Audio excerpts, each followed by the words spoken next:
Assalamualaikum warahmatullahi wabarakatuh. Ketemu lagi di Tausiah Cinta.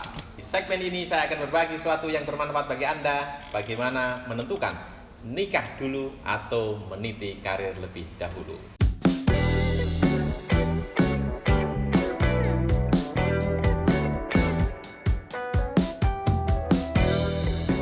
Sebelumnya ada yang bertanya, usia afdal menikah usia berapa? Maka saya jawab ya, bukan usia berapa, tapi sama siapa. Karena itu di kesempatan ini saya akan berbagi dua hal yang harus dilakukan dan dua hal yang wajib dihindari untuk menentukan apakah mau menikah atau meniti karir dahulu. Ini yang harus dilakukan. Yang pertama, kalau Anda memutuskan nikah, jangan sampai tidak ada persiapan. Sekarang bayangkan, kalau Anda mau menghadapi ujian, Anda wajib belajar. Tidak ada nilai ujian yang bagus kalau tidak belajar sungguh-sungguh. Maka untuk pernikahan harus banyak ilmunya. Di kitab-kitab ada nanya, kitabun nikah harus khatam dulu, kitabun nikah dibaca.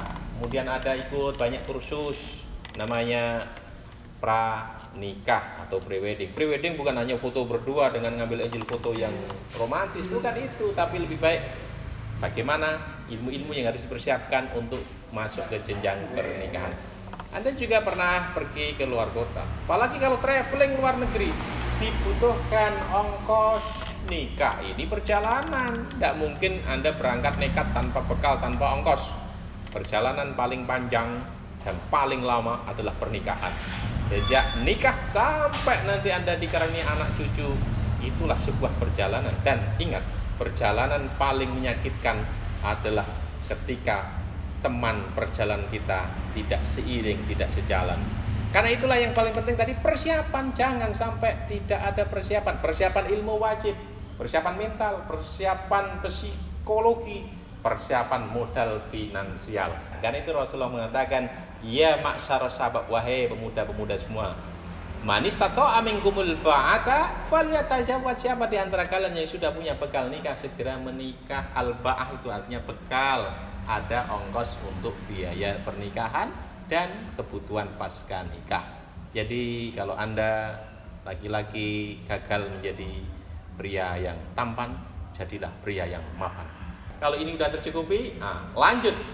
Yang berikutnya adalah cari pasangan yang mendukung. Dan supaya kita tahu pasangan kita itu satu visi dengan kita, tentu ada ta'aruf. Karena itu kalau ada yang tanya apa bedanya ta'aruf dengan pacaran, pacaran tidak boleh, apalagi kalau berdua-duaan.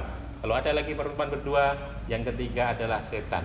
Maka ta'aruf lakukan di keluarga yang besar, rame-rame. Paling tidak kita hanya mengetahui sifat dan karakternya. Cari pasangan yang mendukung. Ada contoh-contoh di waktu lalu. Ada pernikahan dilakukan oleh seorang imam besar, ahli nahu. Kita mengenal namanya Imam Sibaweh. Nama aslinya adalah Amr bin Utsman. Lahir di daerah Persia, tapi akhirnya tumbuh berkembang menjadi ulama besar daerah Basrah, Irak. Karena kesenangannya itu menulis kitab, sampai dia itu menguasai ilmu nahwu, perumus ilmu nahwu yang luar biasa. Kita berhutang budi sama Imam Sibaweh. Kenapa disebut Imam Sibaweh? Karena dia ini tampan, rupawan, dan harum tubuhnya. Jadi Sibaweh itu bahasa Persia artinya harum, bau apel.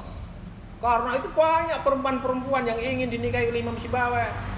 Akhirnya menikahlah Imam Sibaweh dengan seorang perempuan, dan karena senangnya itu menulis buku, hari-harinya dibuatkan menulis gitu. Ratusan kitab ditulis. Bahkan ketika malam tiba, istrinya merasa tidak mendapatkan haknya. Maka begitu satu hari Imam Sibaweh kehabisan kertas, dia pergi ke pasar beli kertas. Zaman dulu kalau nulis bener-bener nulis, kertasnya habis pergi ke pasar. Sementara suaminya pergi ke pasar, istrinya sakit hati. Makanya buku-buku yang ditulis itu dibakar semua. Begitu Imam Sibaweh pulang, begitu dia lihat buku-buku yang ditulis berhari berbulan itu dibakar oleh istrinya, langsung pingsan dia. Istrinya tersenyum, rasain, gara-gara buku ini saya malah tidak mendapatkan hak, waktu habis untuk buku, untuk kitab. Begitu Imam Sibaweh bangun dari pingsannya, apa katanya? Kalau begitu, sekarang aku cerai. Karena tidak mendukung. istrinya tidak ngerti bahwa profesi atau kesenangan, hobi, kegembiraan suaminya adalah menulis kitab yang bermanfaat. Kitabnya banyak, namanya aja Alkitab. Kayak Injil ya, nama kitabnya Alkitab.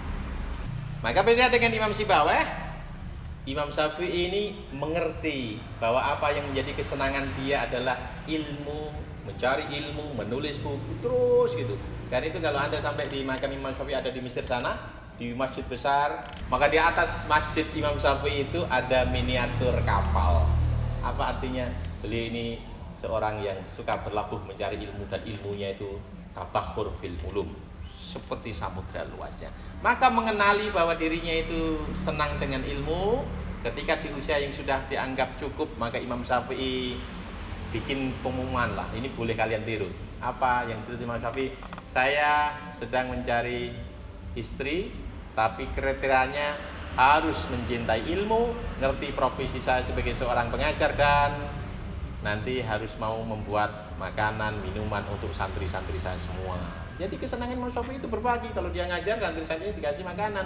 Dan akhirnya ketemulah seorang perempuan min ahlil khairi wassalah. Maka ketemu seorang pasangan yang mendukung. Itu syarat yang harus Anda lakukan sebelum memutuskan menikah. Yang pertama persiapan, yang kedua cari pasangan yang mendukung. Berikutnya, dua hal yang harus Anda hindari. Jangan sekali-kali menikah karena faktor tekanan, desakan, atau paksaan. Dipaksa orang tua harus nikah. Saya ingatkan ya, hari ini bukan zamannya Siti Nurbaya.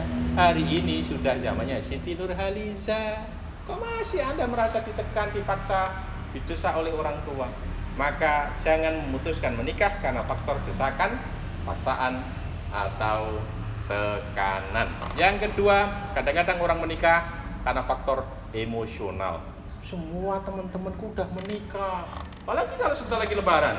Nggak enak kalau nanti udah lebaran ditanya, "Duh, pasangannya mana?" Gitu. Apalagi kalau emosionalnya lebih, "Semua mantan saya sudah menikah, udah laku, masa saya masih jadi bujang lapuk?"